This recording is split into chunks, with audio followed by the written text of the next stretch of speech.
एक देशभक्ति वीर रस के बिरहा कम समय में हमके पता बा ये जोश चढ़ल बा। आवा गुरुजी।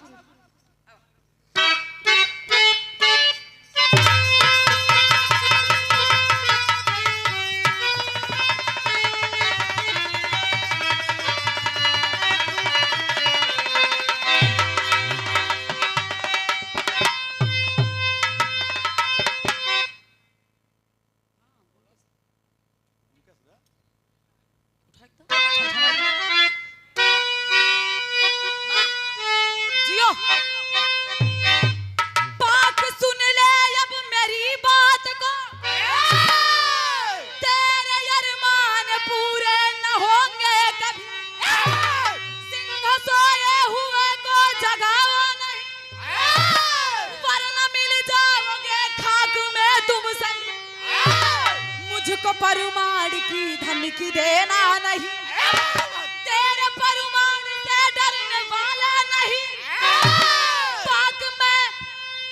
पाक में रख तुझको बना डालूंगा गर निगाहे उठा कर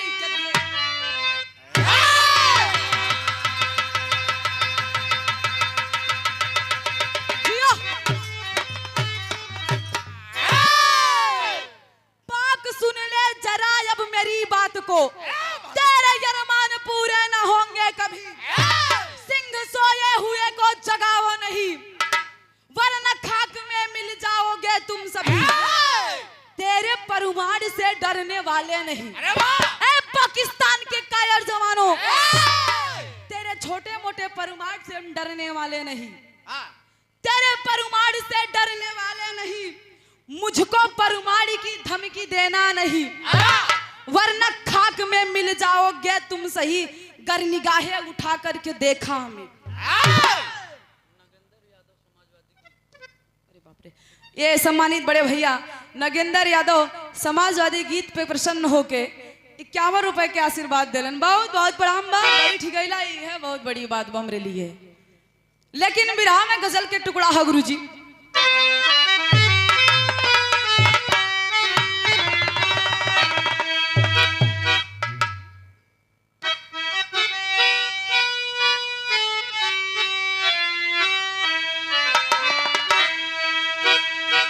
खिदमता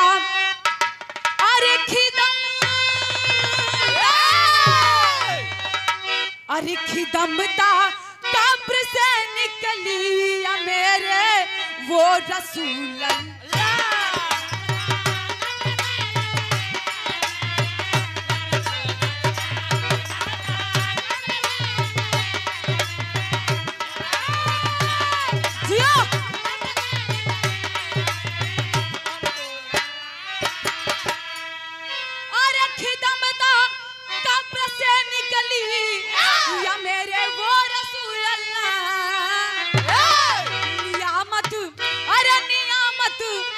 नियामत हंस से फिसली वो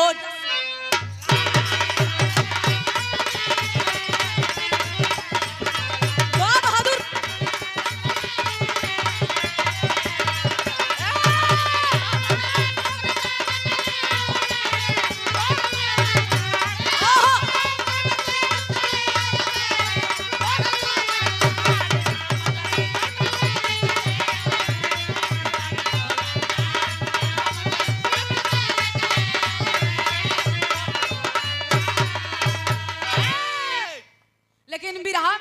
कवि जी देश के वीर जवानन खातिर लिखत हवन, जे अपने देश के खातिर अपने जान की कुर्बानी दे देला।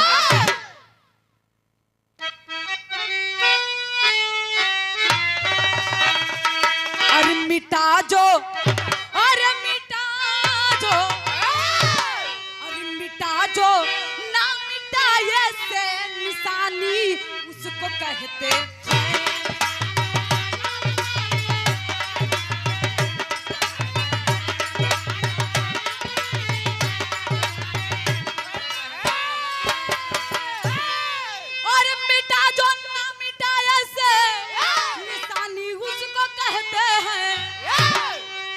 वतन के, अरे वतन के, अरे वतन के काम जो या ये जवानी उसको कहते हैं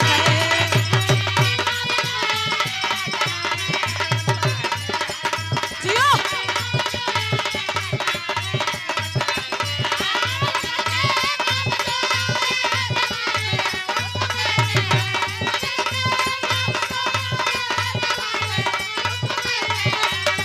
बहादुर, क्या बात है।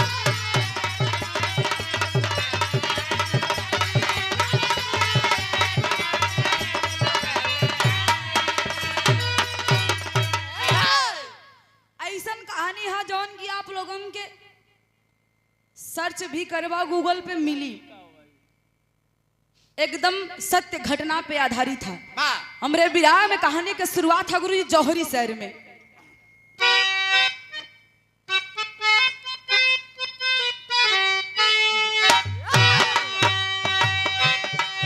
जिया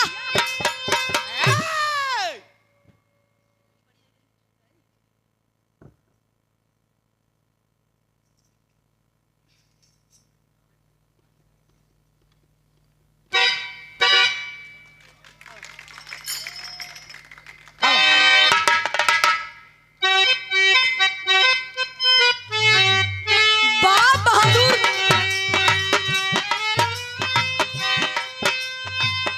अरे उत्तर प्रदेश के अंदर हरदोई जिला है नामी, कस्बा पाली के अंदर काजी सराय सरनामी, अब्दुल गफार का बेटा आबिद है फौज में आया, लगी जबलपुर ड्यूटी, बकरी दई धनियर आया, ले 15 दिन की छुट्टी, काजी सराय में आया, बीबी फिरदौस के साथ है, खुशियाँ यदब मनाया, अरे बीबी और बच्चा घर में रहे परेशान हो रहे।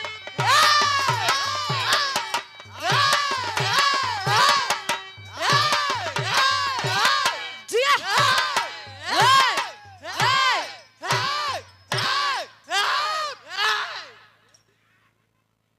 बा बहादुर, ये हो के चाहिए। कहानी बतावल गई जौने समय कारगिल के युद्ध भइल, तमाम वीर शहीद भइलन अपने देश पे, लेकिन कुछ वीर के नाम लोग जानत हवन, कुछ के नाम ऐसा एगो वीर जवान जो अपने देश के खातिर अपने जान की आहुति दे दिया।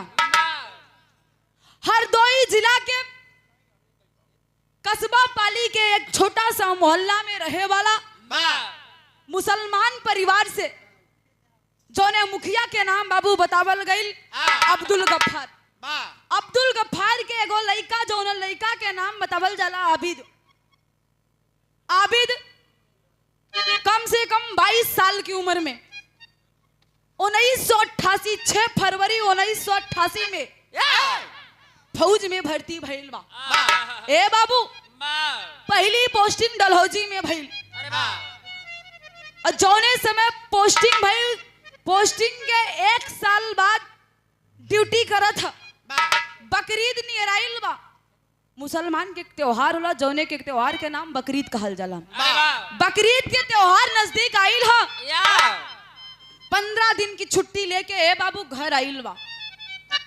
आबिद के पत्नी के नाम बतावल गई फिरदौस। एक लड़का रहल। 15 दिन की छुट्टी लेके जब घरवा आइल बा ए बाबू, बकरीद के त्योहार बीत गई। छुट्टी अबे बकिए बा। घर में सब खुश हवन, परिवार एकदम खुश बा। लेकिन यहीं बीच ए बाबू बॉर्डर पे पाकिस्तान से आतंकवादी चढ़ाई कर दिए। इतनी बतिया ए बाबू फोनवा आइल हा। आबिद घर में बैठल बा अपने बीबी फिरदौस के साथ। जब फोन उठा के बोलस हेलो, बाहर से आवाज आई कि आपकी छुट्टी निरस्त कर दी गई है, जितना जल्दी हो सके आप ड्यूटी ज्वाइन कर लो। यहाँ रे बाबू आओ न देखलन ता बीबी के देखत हवन मुँह कि हमार पत्नी कितना खुश बगरी बात जान जाई तो बड़ा तकलीफ हुई। तैयारी धीरे धीरे मने मन सोचत हवन कि हम तैयारी कर ले तब जाके हम बताइब। लेकिन जैसे फोनवा आइल वैसे बीबी फिरदौस के पता लग गई कि हमारे पति फिर से बॉर्डर पे भारत माता की सेवा करे खातिर जात हवन, लेकिन हमरा से झूठ बोलत हवन। कलश की ये स्वामी आप हमरा से झूठ मत बोला तो के जाए के बता जा।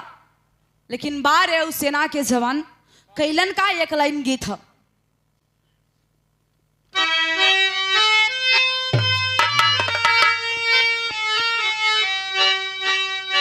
उहे गीत के लाइन है स्वर्गीय रामदेव गुरु जी अपने जवानी के आलम में गीत के गावत रहलन। कवन गीत है?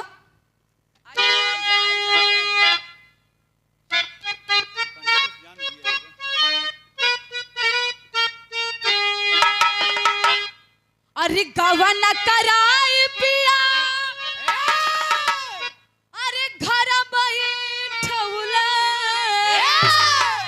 गवन कराई पिया घर बैठौले तया पुना कोई लरिया में लागल रे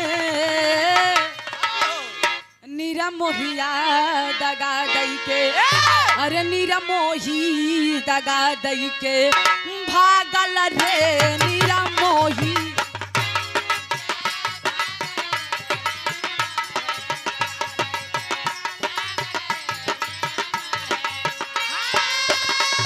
बहादुर क्या बात है?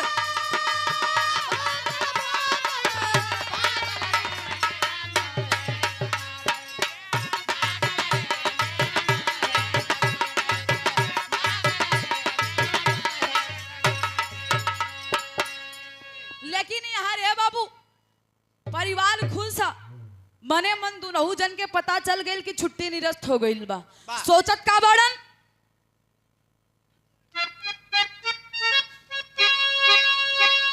अरे घरवा में खुशियां मनावे जवनवा अरे घरवा में खुशियां मनावे जवनवा अरे तबले खबरिया बा आई लहो लोहू में धरतिया लोहू में धरतिया आई लहो लोहू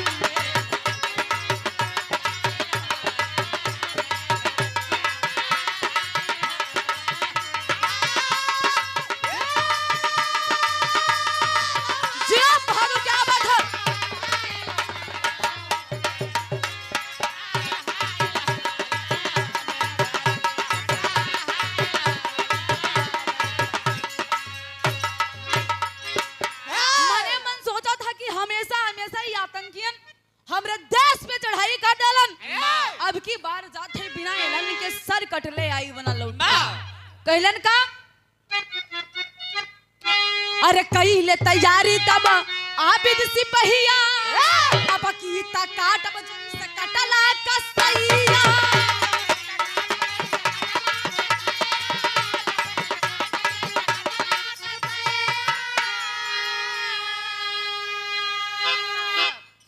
अरे हर कल तमाने जाला लेकिन फर कल न माने अरे हर कल तमाने जाला लेकिन फर कल न माने अरे गीदड़ कहे आज अखियां दिखाई रे लोहू में धरतिया अरे लोहू में धरतिया माइल रे लो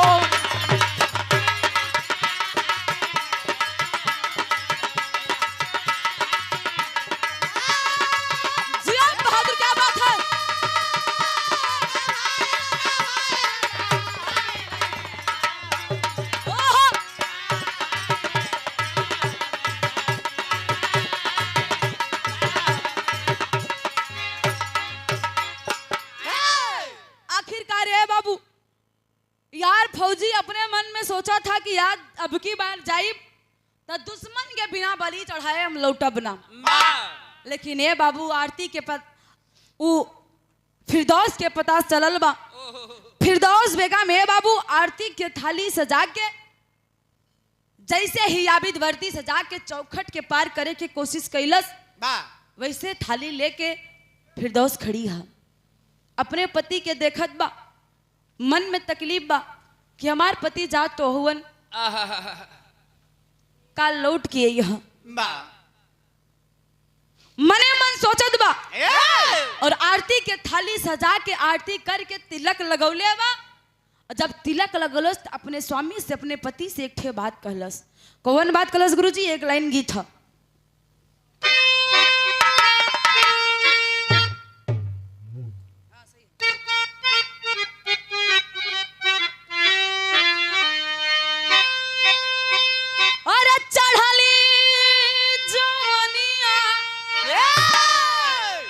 कोनो दुल्हनी के मर्द परदेश है। पहले के जमाना में मोबाइल के सिस्टम ना रहे, तार चिट्ठी लिखल जात रहे। उ दुल्हनिया चिट्ठिया लिखत है, सहिया जब खत्म हो गई तो ओकरे अखिया से आंसू आवत रहे। अखिया में काजल लगल रहे, उहे कजरवा से पहले एक नरकुल के सेठा बनल जात रहा। हमहू लिखे ही, पता ना आप सब लिखे होगा कि ना।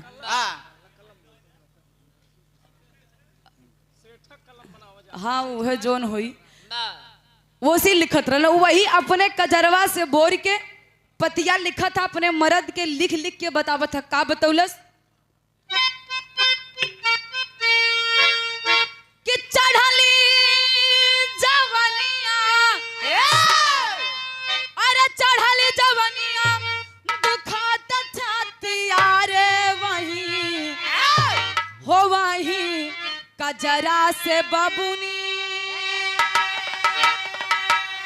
हो वही कजरा से बाबुनी खैली पातिया रे वाही।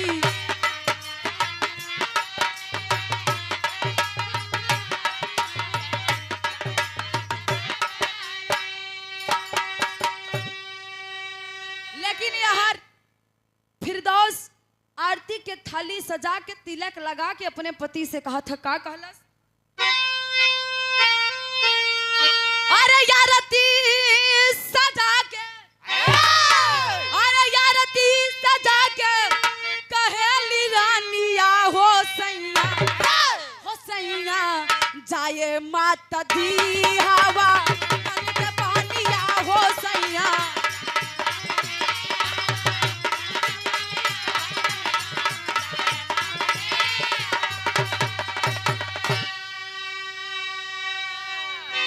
कलश की जा तो हुआ जा, अगर तू शहीद हो गईला, दुश्मनन के हाथे अगर मर गईला, तो हम सोचब कि हमार पति भारत माता की सेवा करके अपने माई के लाज बचा के शहीद भइल बा। और एगो बात हमार ध्यान से सुना। का बतौलस? अरे माई के अपने तू कर जा चुकई हा, अरे माई के अपने तू कर जा चुकई हा, दुश्मन के आगे जानी सिरवा झुकई हा।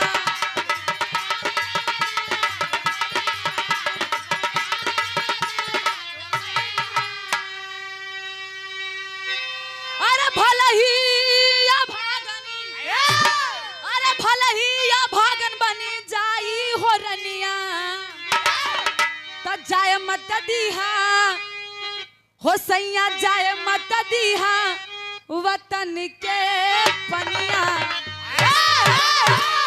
कलन भले ही अभागन बन के विधवा बन के तोरे नाम के अपन जीवन गवाऊ बिता दे, लेकिन वतन के पानी मत जाए दिहा। बारे उ पत्नी जे अपने पति के तिलक लगा के ओके पता है कि मौत के मुंह में हम भेजत ही, पता ना लौटी हा कि ना लौटी हा, लेकिन शेरनी की तरह ये बाबू विदाई करती है। बारे वो पत्नी जब विदाई कैले बा ये बाबू मुस्कुरा के अभी चलल हुवन तो भइल का एक लाइन गीत था।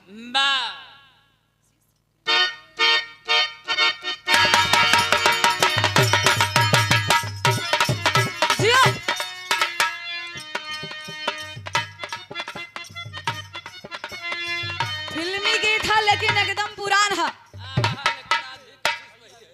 हाँ भैया हरन एकदम बराबर समझा था ना कहते देखा चले कौन ये था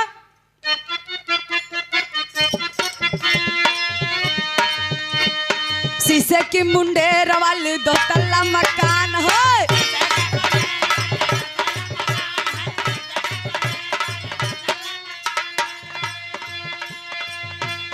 तेरी उस मकान में भी मेरा एक दुकान है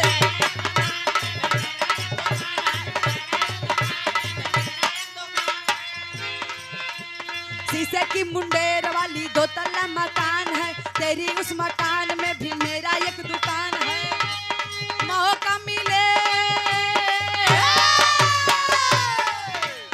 मौका मिले किसी रोज चली आना पान खा के जाना गोरिया पान खा के जाना पान खा के जाना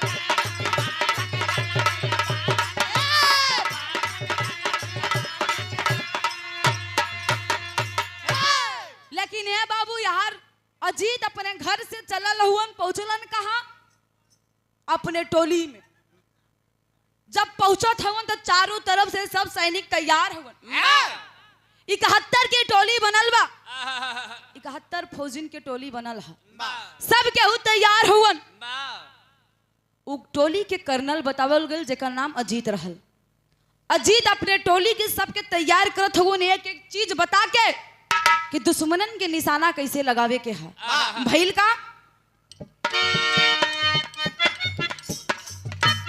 सिरा पे कफान बाजी सब तैयार है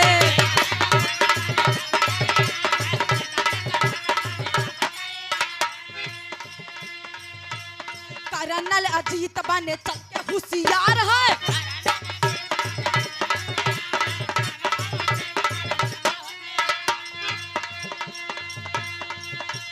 कितना है जो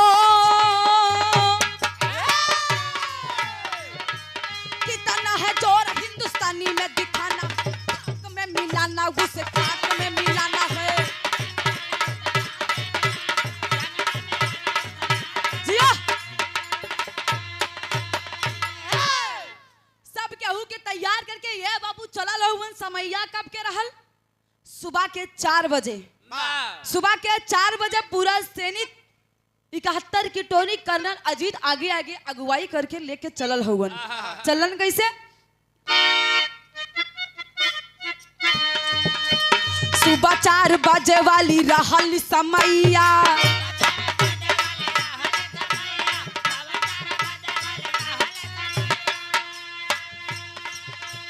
ताईगी राहिल पे काई हाले चढ़ैया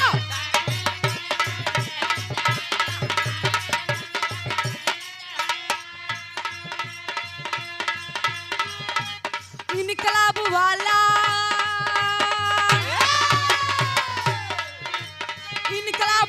अब तो नारा है लगाना से खाक में मिलाना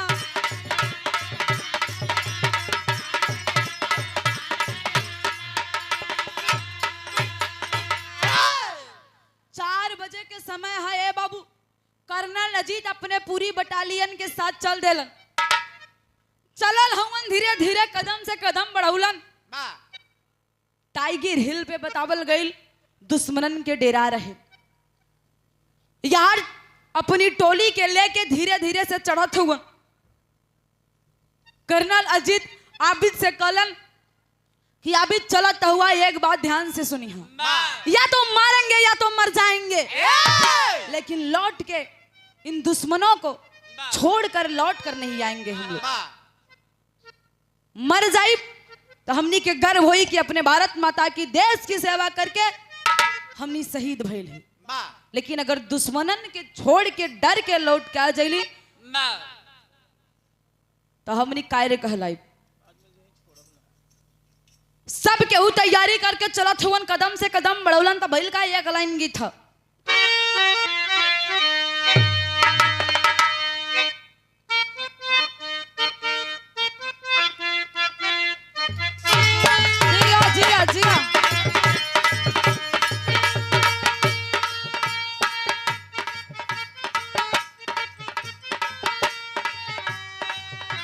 कोनो वासी अपने मास्टर से कहे यो फिल्मी है। अच्छा कवि देखा, कवि की लेखनी कितना महान होता, कहाँ कब कौन गीत धैर्य कुछ पता ना है। कोनो वासी अपने मास्टर से कहे, का कहे, अब ना छुपाऊंगा सच बताऊंगा, अब ना छुपाऊंगा सच बताऊंगा, तुझको कसम से मैं अपना बनाऊंगा, मैंने किया है तुमसे प्यार, वो मेरा दिल तेरा यासीन।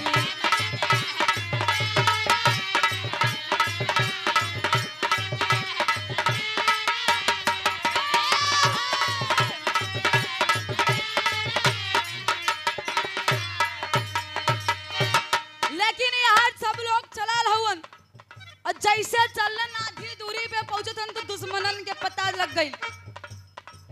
हिंदुस्तानी फौजी चढ़ाई करत हवन, ए बाबू गोली पे गोली लगा था, दोनों तरफ से फायरिंग चलत बा। लेकिन यार होत का हा?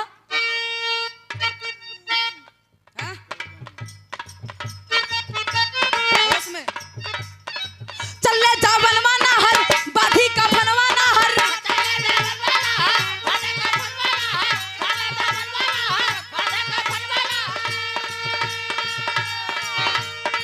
चले जावन माना हर बाधी का फनवाना हर, गोलियां चलावे धुआंधार हो ताई गिर के ऊपरा।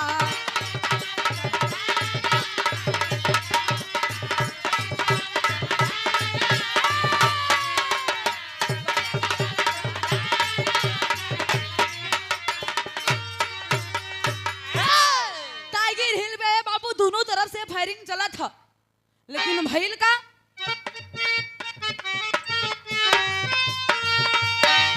71 की टोली है,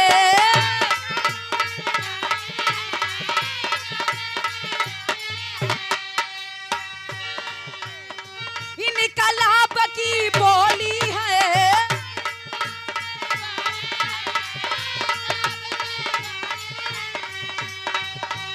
हमसे रे हिंदुस्तानी है, हंस हंस देते कुर्बानी है। बाधे का फनवाना हर, चले जावन माना हर,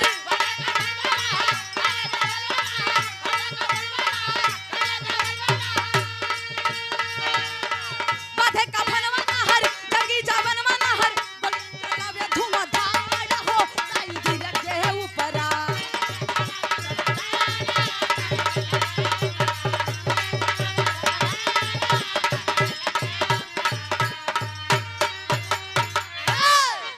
ए बाबू 1600,000 फीट की ऊंचाई से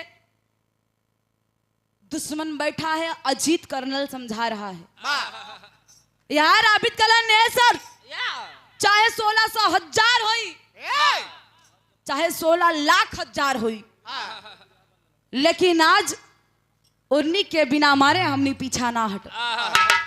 यार जोश दुरू तरफ से भरल हा, लेकिन ए बाबू होनी के केहू टार ना पाई। यार बीच में घटना कवन घटा था, एक लाइन गीत बा,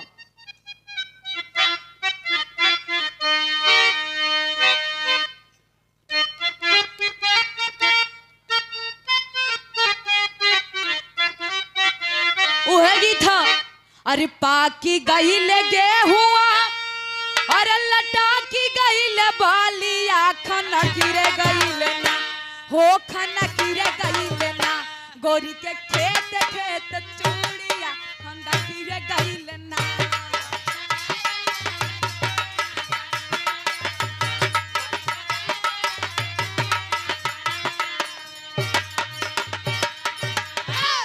लेकिन यार कर्नल अजीत समझावत हूँ, समझौलन का,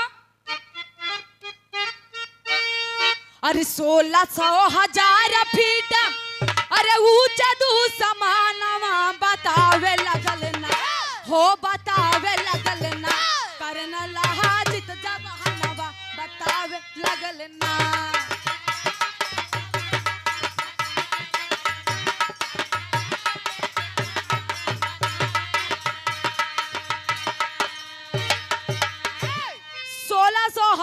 फीट की ऊंचाई से कर्नल अजीत समझावत हुवन, कि गोली तो चलावत होगा लेकिन होश से समझ के चलावा। लेकिन ए बाबू जब जोश जवानी चढ़ेला तो केहू के रोकला से रुकेला ना। यार गोली चलत बा लेकिन तब तक होनी के केहू ना टाल सकल। दुश्मन के एक गोली आके ए बाबू आबिद के पैर में लगल बा। जब आबिद के पैर में लगल तो आबिद समझ गए कि हमरे जीवन के अंतिम घड़ी नजदीक आवत है। अगर अपने देश के खातिर कुछ करे के हम अबे करके दिखा दम, ना तो भरोसा ना बा कि हम जिंदा ही रहब कि मर जाई। एक गोली पैर में लगल बा फिर भी वो वीर बहादुर सैनिक पीछे नहीं हटा और कैलेश का गीत बदल गई गुरुजी।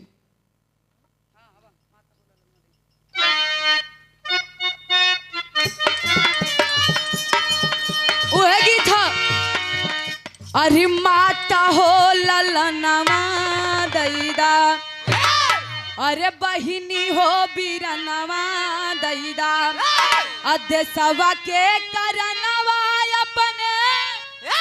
अपना गहनवा दैदा, अरे माता हो ललनवा दैदा।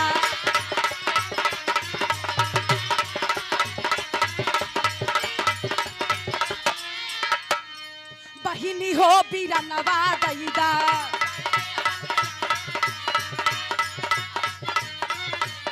देसवा के करनवा अपन सागरो गहनवा दैदा।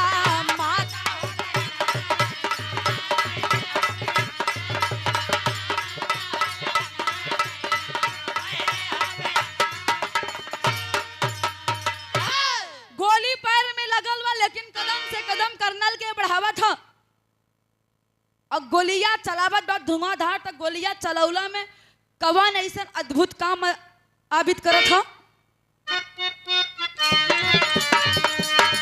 कदम बढ़ावे बीरवा,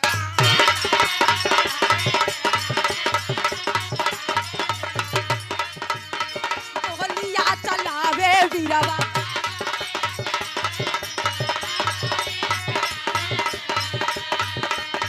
कदम बढ़ावे बीरवा, गोलियां चलावे बीरवा, मन के सीसावा के काटी के गिरावा।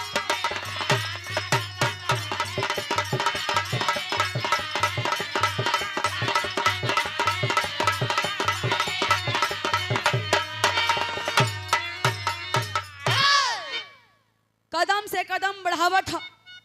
आबिद एक एक दुश्मन के अपने गोली के निशाना बना लेलस। कैलस का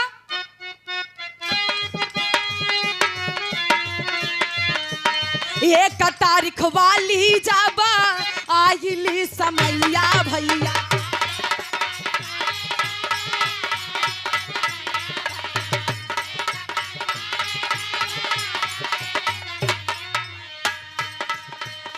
भाई ले शहीद दादा देश के सिपहिया भैया।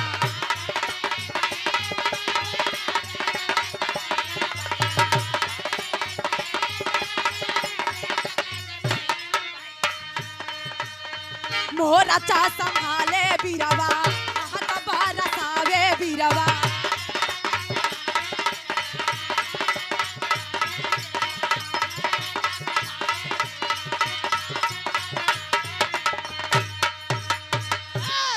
यार ए बाबू वीर आबिद मोर्चा समझ ले बा। लेकिन 1 तारीख को मशहूर जौने दिन 1 जून के समय रहे, जौने तारीख के ए बाबू 10 देश के सिपाही शहीद हो गए। उस शहीद में उस तारीख में एक नाम आबिद के भी रहल। लेकिन मरला के पहले ए बाबू आबिद ऐसन काम कर गई आज भी लोगन के दिल और दिमाग में छायल बा। काम कैसन कैलन, पैर में गोली लगल है फिर भी 17 दुश्मनन के अपने बंदूक से अपने गोली के निशाना बना के ढेर कर लेन। 17 दुश्मनन के जब मरलन तब तक ये बाबू वो दुश्मन के एक गोली आके आबिद के सीना पे लगल बा। जब सीना पे गोली लगल बा ये बाबू तो आबिद भारत माता के तिरंगा के देख के कहलस का टेरी के भाव हम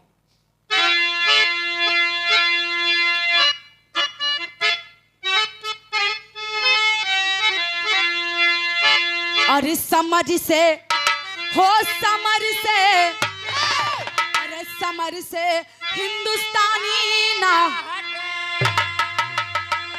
तो सीमा पार करा के छोड़ब पाकिस्तानी। जी बहादुर, क्या बात है, वाह, थम गया। समर से हिंदुस्तानी ना हटी, सीमा पार करा के छोड़ा पाकिस्तानी, समर से हिंदुस्तानी। लेकिन बाबू जौने समय सीना में गोली लगा था तो भारत मांगता था कि तिरंगा देख के कलन कि हम तो जात हई, लेकिन तोहार कर्ज अदा करके जात हई। भइल का पापट के लाइन है।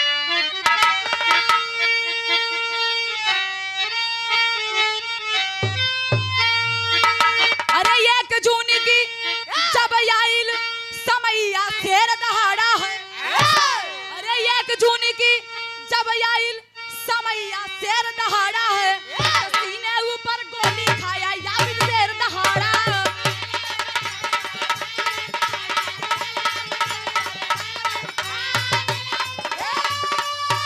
बहादुर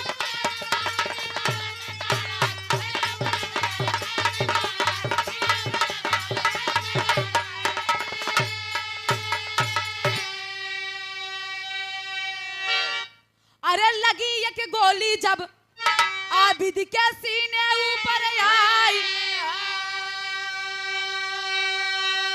अरे मगर वीर ना हिम्मत छोड़ा, आगे कदम बढ़ा।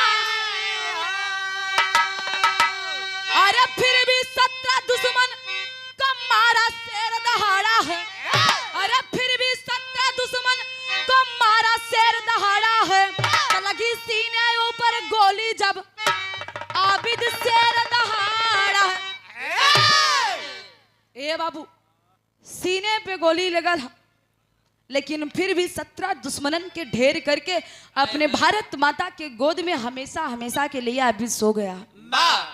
जब इतनी खबरिया टोली में फैला रहा कि आबिद जवान जौन बड़ा ही होनहार रहे, हमनी के छोड़ के चल गई। दुख बा, सन्नाटा बा, लेकिन एक तरफ से खुशहाली भी बा। काहे खातिर कि 17 दुश्मनन के मार के शहीद भइल बा। यही से कहा जाला कि हमारे देश में वीरन के कमी ना है। आल्हा के भाव बा गुरुजी।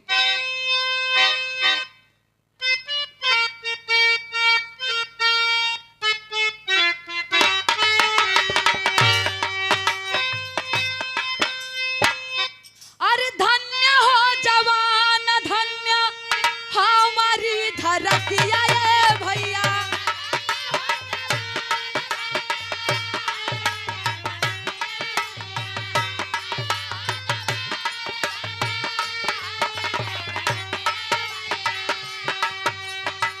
जहाँ पे बाहे गंगा जमुना धार,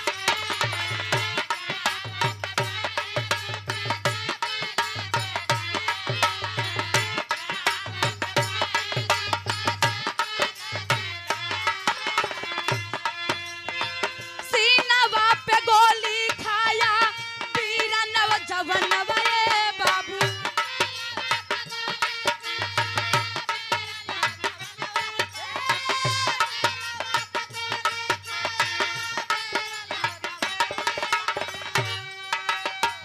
फिर भी 32 फायर कैले बन के होशियार।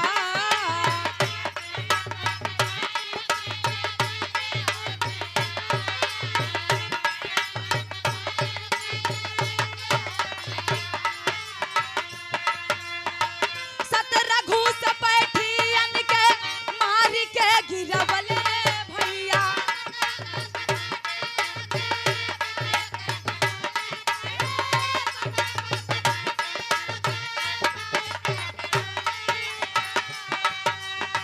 हिम्मत नहारा बीरा चले ललका।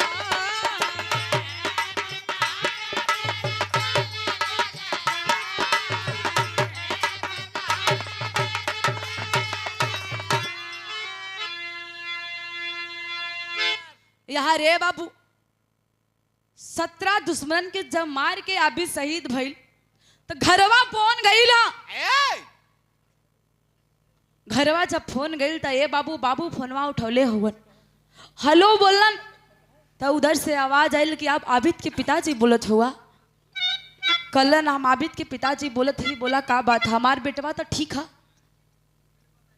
ए बाबू कर्नल अजीत एक बार तो चुप रह गया कि कैसे बताऊं कि मेरा बेटा, कैसे बताऊं तुम्हारा बेटा आबिद जो देश का दुलारा था, हम सब का प्यारा था, आज इस देश पे शहीद हो गया।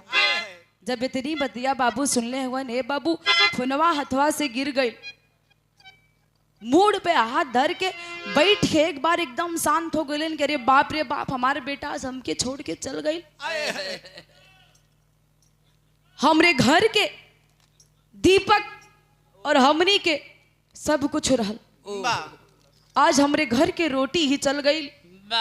रोवत होन बाबू महतरिया और फिरदौस घर में बैठल रहल, खाना बनावत रहल, खाना छोड़ के आयल। कल बाबू का बात भई, का बात भई, आप कहे रोवत हुआ।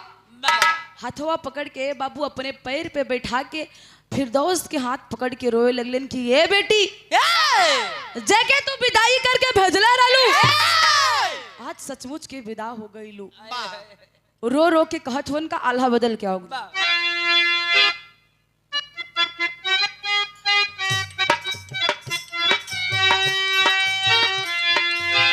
अहिल विमान द्वारा दिल्ली जबलसिया,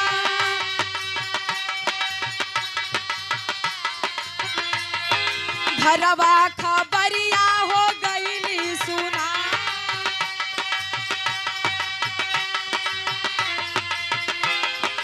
दिल्ली से हरदोई आइल बलसी,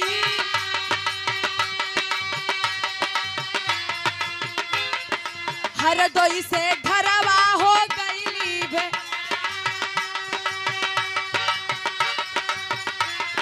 लसिया पे गिर के रोवेली दुल्हनी,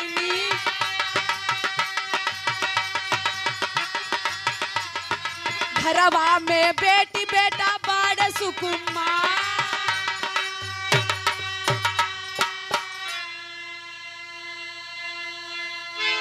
दुआरी पे लाश आइल बा ए बाबू, तिरंगा में लिपटा के सम्मान सहित फौजियन के द्वारा जब लाश लाइल गई हे बाबू, मतरिया छाती पीट पीट के रोवा था। हमार बेटा हमरे सामने उठ गई बा और छोट छोट लड़कन के होई। फिरदौस बेगम भी रो रही है कि आप तो चल गईला, हमार का होई। लेकिन देखो वह माँ का कलेजा पत्थर हो गया जब अपनी बहू को रोते देखा। हाथ से पकड़ लेती है कि ये बहू एक आंसू और मत गिराना, अरे वाह, मेरा बेटा शहीद हुआ है। रोने की बात नहीं है, फक्र करना चाहिए हमें अपने बेटे पे जो 17 दुश्मनों को मार करके खुद शहीद हुआ है। रोना नहीं है। लेकिन ए बाबू, औरत के कलेजा, जब एक बिटिया अपने मायके से विदा होकर ससुराल में जाती है तो पति ही उसका मात्र एक सहारा होता है। आबिद के पकड़ के रोवा था, लेकिन चारों तरफ गांव जवार में सब लोग जुटल हुवन, सब यही सांत्वना देत हुवन कि कम उम्र में लड़का बहुत बड़ा नाम कैले बा।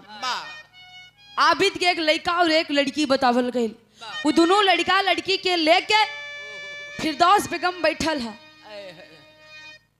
लेकिन बताया जाता है बाबू, जोने समय आबिद के पाठ शरीर के उस गांव में, उस कस्बा पाली के अंदर लाया गया, जितने भी जवान थे सब जवानों के अंदर दिल में एक ही तमन्ना घुस गई कि हमें सिर्फ फौजी बनना है। आज भी प्रमाण मिलता है कि हरदोई जिले में जाइए कम से कम 99% जवान ही मिलेंगे, वो भी फौजी। और बतावल गई कि आबिद के छोट भाई 2005 में फौज में भर्ती भइल। वह समय है बाबू, फिरदौस बेगम एक वादा अपने पति के लाश के देख के हाथ पकड़ के लेती है। कौन सा वादा ली? खड़ी के लाइन हो।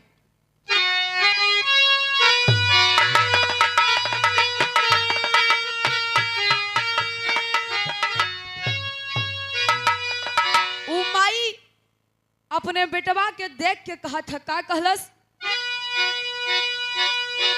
अरे दूध का कर्ज माई के चुकाया सेरवा, अरे दूध का कर्ज अपने माई के चुकाया सेरवा, तो हिंदुस्तानी वाली फर्ज तू निभाया सेरा।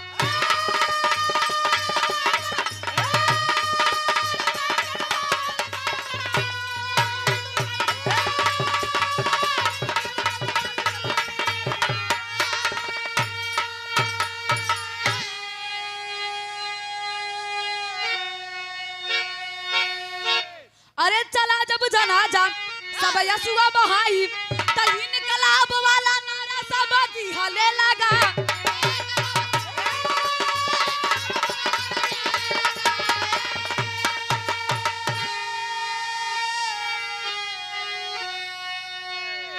अरे बाबू कहे तू दर्द के हटौला सेरवा, अरे बाबू कहे तू दर्द के हटौला सेरवा, हिंदुस्तानी वाली फर्ज तू निभौला सेरा।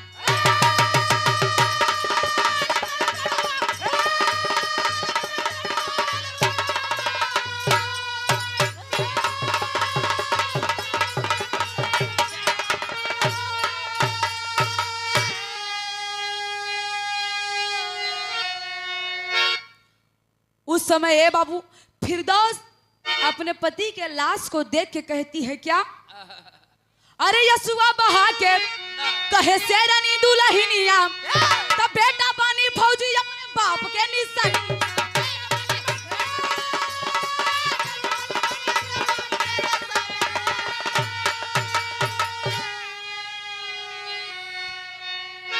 कलश कि जवन तू छोड़ के गईल हुआ, हम वादा करत हई अपने ई बेटा के एक फौलाद बना के सीमा पे भारत माता की सेवा करे खातिर भेजब। उस बेटे को बाबूजी बताया जाता है कि आज भी उचित शिक्षा दी जा रही है। बड़ा ही होनहार लड़का रहल भइल का, अरे माई के यसरा तू पुरैदा सरवा, अरे माई के यसरा तू पुजाया सरवा, हिंदुस्तानी वाली फर्ज तू निभाया सेरा। बहादुर क्या बात है।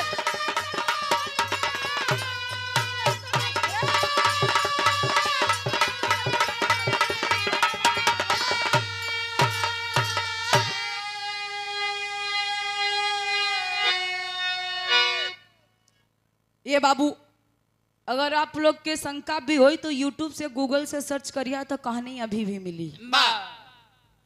बिरहा के अंतिम और आखिरी लाइन है गुरुजी,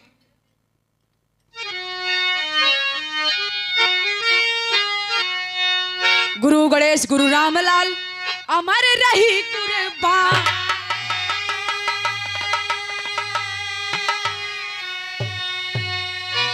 अरे स्वर्ग बसे चंद्रिका कभी बहे नयन से पानी,